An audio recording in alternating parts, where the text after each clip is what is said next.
the language. It's part of the secret language of feminism is agency. And so I dug that out and I'm using it because that's what they use. So agency in the terminology that I'm using is power. It's a control. It's a means to get something done. It's a currency almost. So that's why they use that term agency. And the only real agency that women have in their life that is realizable, that is actionable, that is the most immediate thing that women can use to get attention is sexuality. OnlyFans did not jump from, where it was prior to 2020 to where it is right now if that wasn't the case. Pornography, by the way, would not be what it is in 21st century if that were not the case. Sex sells. We've known that since the time of Moses. Okay, it's the oldest profession. We know that it works, and women know that it works. And the problem with that agency is it is perishable. You know what that word means, children? That means it decays. That means it times out. That means it has an expiration date. Thank you, Tom Likas, for that one.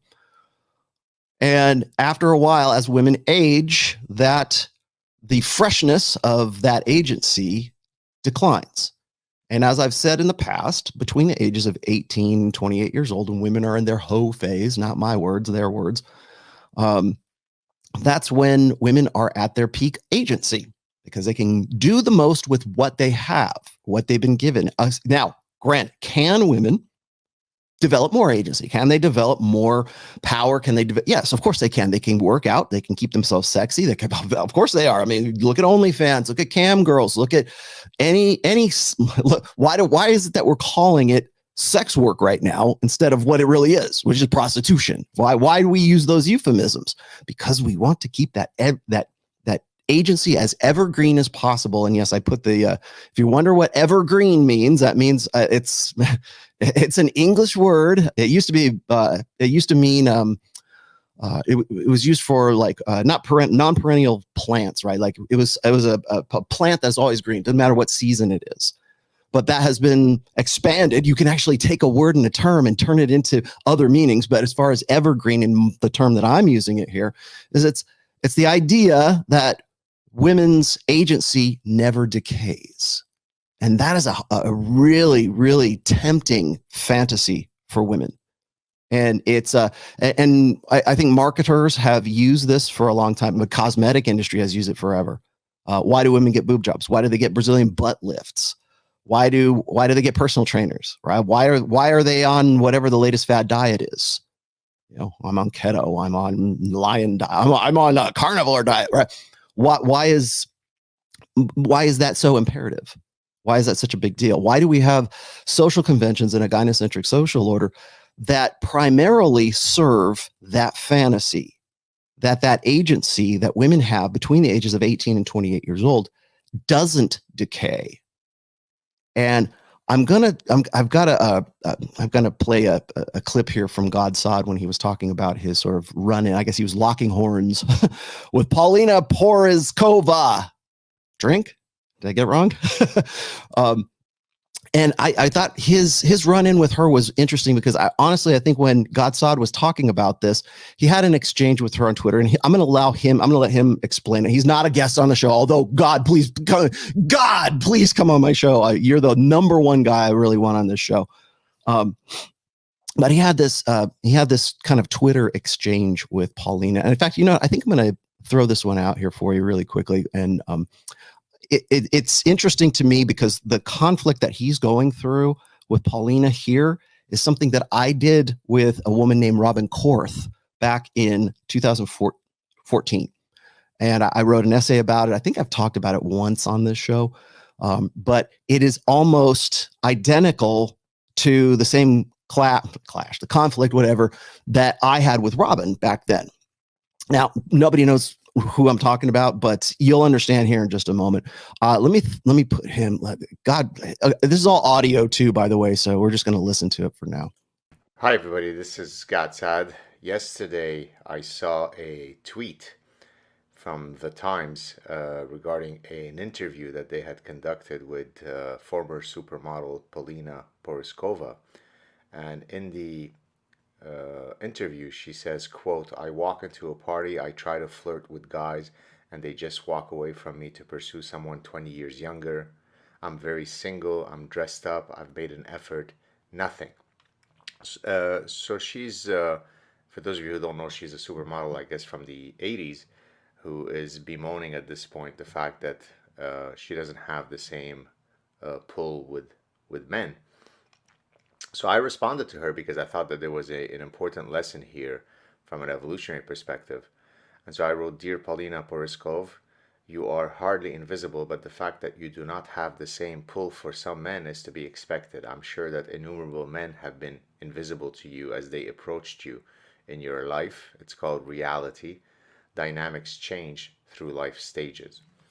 And then all sorts of women started responding to me very angrily. One person said, you know, how dare you speak about this since you haven't lived that experience?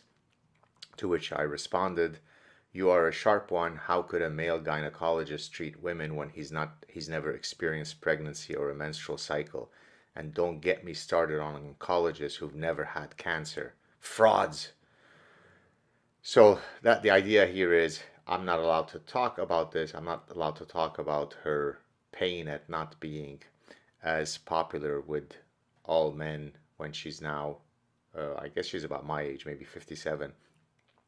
I don't have a right to talk about this because I haven't lived her experience. Of course, an entomologist who studies ants is a fraud because how could he study ants? I mean, he's not an ant himself. So that's the kind of sharp luminaries we're dealing with. And then this morning I woke up and I was looking around and I saw that she had responded to many people, including myself, this meaning Paulina. And so to one person she writes, spoken like the dude that never got the hot girls. So then I responded to her, your response is rather nasty to the individual in question. Perhaps this partly explains your quote invisibility. It's always a good idea to age gracefully rather than wallowing in misplaced bitterness. Good luck. And then she writes to someone else, because the same guys who run the world today would have been long dead. Seems like evolution is serving only one section of the population. To which I responded, zero understanding of evolution. For most species, including human females, mate choice shaped the evolutionary trajectory of male morphology and male behavior. It's called sexual selection. So if anything, females in most species carry a lot more influence regarding the trajectory of the certainly male behavior and male morphology than the other way around. So if anything, evolution is a very feminist mechanism. And then finally, I noticed that she had responded directly to me when I had tried to, be very polite and say, look, it's up to for all of us to age gracefully. I mean, if I think about how I used to play soccer, I could just with a, quick move of the hip and my speed get by four players, whereas today I was being outrun by my 10-year-old's soccer team, players. Uh, that's not because there is the matriarchy that has made me be slower. It's because my speed when I was 19 is not the speed that I have when I'm 57. And therefore, recognizing where we are in life and accepting it is certainly something that I might be discussing in my next book on the recipe for the good life. So I was really trying to be polite to her. So she writes to me, sounds like you speak from experience. I guess the hot babes weren't interested in you, huh? So then my final response to her, this is an unbecoming response of a serious adult. You are stuck in your irreverent, sassy, narcissistic teenage years, but your birth certificate says otherwise. Stay classy. Oh, by the Savage. way, my wife is very Savage. beautiful on the inside and outside. Be well. Now, why am I taking the time on a Sunday morning to do this? Because it actually Have a speaks blessed to day. parasitized minds. In this case, Paulina believes that it's nasty, it's evil. Men are such pigs. They control evolution. Evolution only works for them. I used to be 20 years old where I could be nasty and mean and reject 1,000 guys in a night. And by the way, we know that she did that because look at her responses to me and all the other men who responded, hey, you can't get the hot girl. So she's still stuck Who hurt in you? that age when she was That's 17. who hurt you right there. And so I used to, demand attention and expect attention from every single guy in the room. But now that I'm 57, I don't have that same pull. Well, look, it's those disgusting men. It's not fair. It's not right. I'm getting nothing. Well, guess what? I used to have an 8-pack that is the foundation of how they build statues of Greek gods. Today, I don't have that 8-pack. So therefore, I recognize that if I'm going to use my morphology to attract women, I'm going to have a harder time than when I was 19 and built like a god. Okay? It means I'm wedded to reality. Men's mate values increases with age because the attributes that women desire most, which is social standing, increases as a man goes through his life stages. Therefore, an 18-year-old, while he may be very attractive physically, doesn't typically carry as much weight on the mating market as a 38-year-old who may still be pretty attractive but is also a neurosurgeon and is socially dominant and is funny and has wisdom.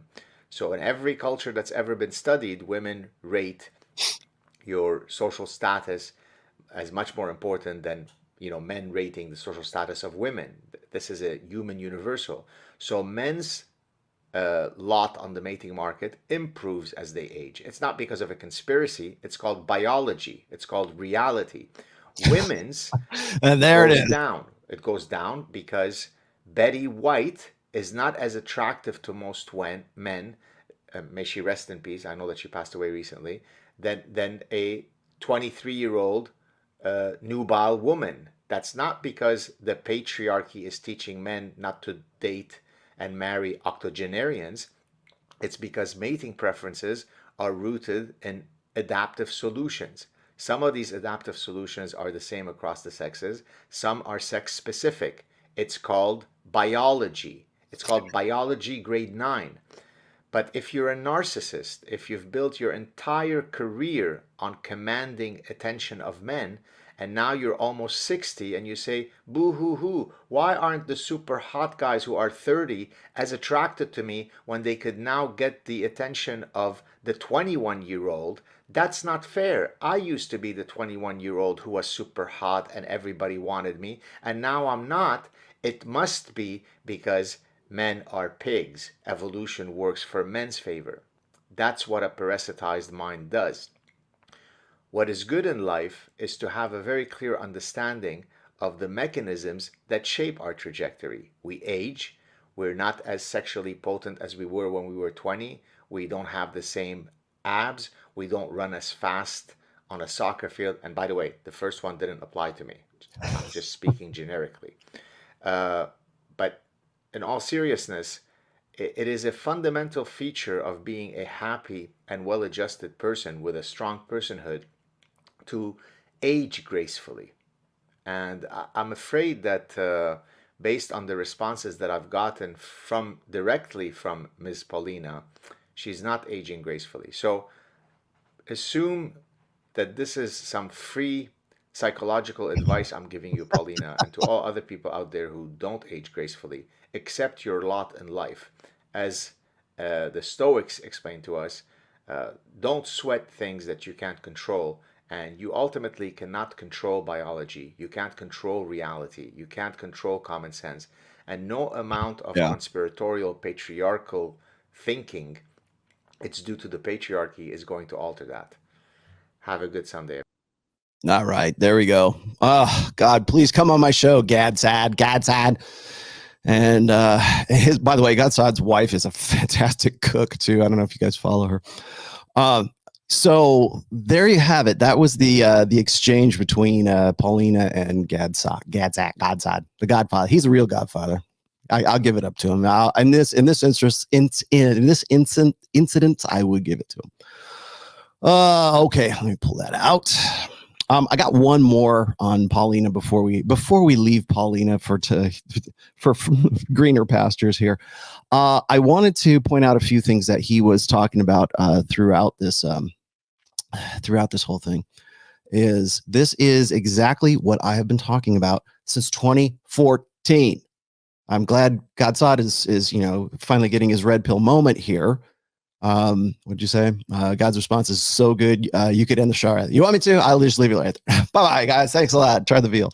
No, I do think it does require a little bit of explaining, because one of the things that I think Godsod, and he would probably agree with this, it's just it wasn't really what he was talking about in this, is I think one of the problems that women have, particularly someone like Paulina Porizkova, did I get it? Is she, as he said, she made a living off of being a model. Well, the other thing that he's not really mentioning is that she was also married to Rick Ocasek from the Cars from back in the 80s. And there are some very interesting circumstances around that as well. Now, her background story is, I believe she is, I want to say she's Swedish, but she escaped like Czechoslovakia or something. Maybe she's not Swedish. I don't know. Maybe she went to Sweden or something. I can't remember what her background story is. But the thing is, at some point along the way, she came into contact with Rick Ocasek. Who is Rick Ocasek? Rick Ocasek is he's the bass player, really, but the primary singer and the songwriter for the Cars from the 80s, remember? Yeah. Anybody? I do. The Cars, go look them up. There you go. There's your musical appreciation tidbit today.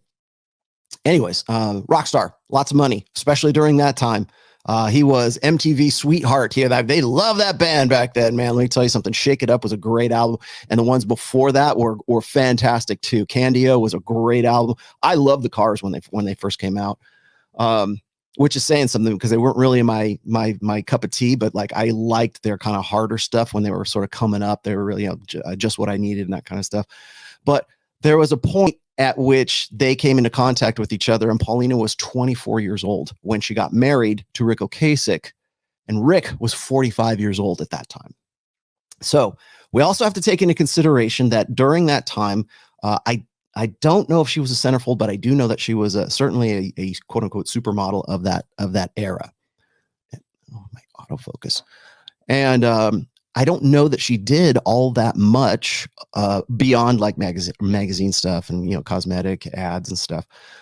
But she was recently in the news because Rick Ocasek died in 2017 or 2018, somewhere around there. And, may he rest in peace. But he also wrote her out of his will, which is interesting because he'd been married to her for quite some time, and they were splitting up. They were divorcing at that time. And then he passed away. And before he passed away, he wrote her out of his will. And there's a legal dust up at that time. I don't know the ins and outs of it. I probably could have done a little more homework on that. But the salient point of all that is you have this woman who was 24 years old, who was arguably, for 80s era time frame, was in the, at the prime or the peak of her sexual market value. If you go according to, let's see where to go. According to my, there it is. If you go and you look at this, she was right there, man, right around that peak span at the top of her game, 23, 24 years old when she married, and she decided, what is it? Rich Cooper says, women don't care about the struggle. They wait at the finish line and they bang the winners. Rick Ocasek was a verifiable, confirmed winner at that time, with gold albums, platinum albums all over MTV. Everybody knew who the Cars were. And, I won't say he's an ugly dude, but he wasn't the best looking dude, certainly during that time frame. But who cares? The guy, who cares? He's a rock star. So game over. Yeah, I'll have you. And they have children together, I believe. And but if we go and you look at the time frame here, she was dead center in the party years, also known as the hoe phase here in the 21st century, and went through all that other bit of timeline right there. But she's married to a rock star who has a good chunk of change. Now, I don't know what the conditions or the context of their relationship was. I don't pretend to know, and I'm not going to say that I do. However, I will say this. One of the things that Godsod is running into here is he's dealing with I believe she's 57, 56, 57. let's just round it off, 57 years old, and she is still using an adolescent social skill set. Clearly she is. She's using it. I mean, she knows what to say because she knows the victimhood narrative well enough to sort of get the attention that she wants. And that's why she's a big deal right now. Just for a brief moment. That's why she did that, like the commercial I led off with here. That's why she, oh, hey, let's get her on there because we don't want ageism. We don't want that. We want to have her on here. And she is thin. And she, for her age, she looks still pretty good for a 56, 57-year-old woman. But she is not the same caliber as a woman who is 23, 24, 25 years old. She is no longer at the top of the pink bell curve. She's no longer there. In fact, she is, have a look down towards 55, 56, 57, where I pegged all that. Okay. That is because men have different prerequisites for sexual attraction, for arousal, certainly for attraction as well. She's not a bad-looking girl, especially when you take her, woman, when you take her in context with the fact that, 40% of the U.S. population of women is obese. Obese, not overweight, obese. 75% of women in the United States are overweight. She is neither one of those, but she's the one that's on there complaining about how society works against us. And that's the crux of that debate between her and Godsod. It is what I've mentioned. This will probably be a theme throughout this year. And I've mentioned this last year, and I mentioned this in my book on religion. Is we're not necessarily she's not a dumb person. She's just been programmed to believe in social constructionism. And when I saw that exchange on Twitter between her and Godsod, that's what I said. I mentioned this. And of course, everybody dumb it down for me, Rollo. I don't understand what you mean. Okay, here's the bonehead basics here. Feels before reels or reels before feels. There you go. Done. See ya. I'm out. Bye. That's basically what it comes down to. Now, the college class on that is that Paulina Porizkova, whatever, Porizkova, Jovanovic, isn't that she from Zoolander, man?